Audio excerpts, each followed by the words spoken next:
আমরা আশা করব এই হসপিটাল হওয়ার পরে কক্সবাজার থেকে কোনো রোগী হার্টের সমস্যা বা ব্রেনের সমস্যার কারণে যে কোনো সমস্যাকে রেফার করতে হবে না, অন্তত কক্সবাজারে এই চিকিৎসা আমরা দিতে পারবো ইনশাল্লাহ। সবাইকে বাংলা নববর্ষের শুভেচ্ছা।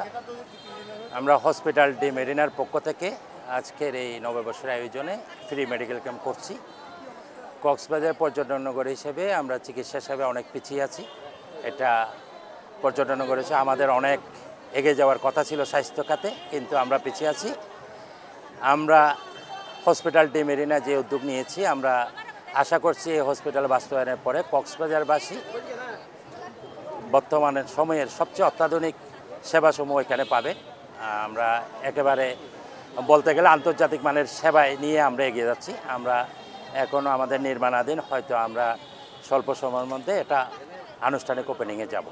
এটা কক্সবাজারে মূলত আমাদের যে সরকারি বলেন বেসরকারি প্রতিষ্ঠানগুলো, যে হাসপাতালগুলো গড়ে উঠেছে, ওখানে এত ক্রাউডি অবস্থা হয়ে যায়, মানে এত যানজটের অবস্থা, একজন সাধারণ রুগী যাওয়া আসা যার কারণে ওখানে সবসময় জ্যাম লেগে থাকে।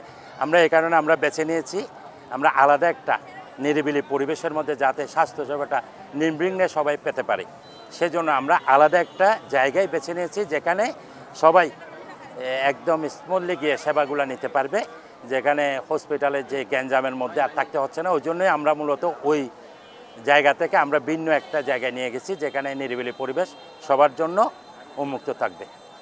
আর আমাদের এই আন্তর্জাতিক মানের বলতে আমি যেটা আপনাদেরকে বলতে চাই, আমাদের যে হসপিটালগুলো আছে সরকারি হসপিটাল থেকে শুরু করে সবগুলো গতানুগতিক যে সেবাগুলো, এইগুলোই কক্সবাজারে বিদ্যমান। আমরা চাচ্ছি স্ট্রোক রোগী থেকে হার্টের রোগী থেকে সবগুলোই কক্সবাজারে সেবাগুলো পাবে। আমরা আশা করব এই হসপিটাল হওয়ার পরে কক্সবাজার থেকে কোনো রোগী হার্টের সমস্যা বা ব্রেনের সমস্যার কারণে যে কোনো সমস্যাকে রেফার করতে হবে না, অন্তত কক্সবাজারে এই চিকিৎসা আমরা দিতে পারবো ইনশাল্লাহ।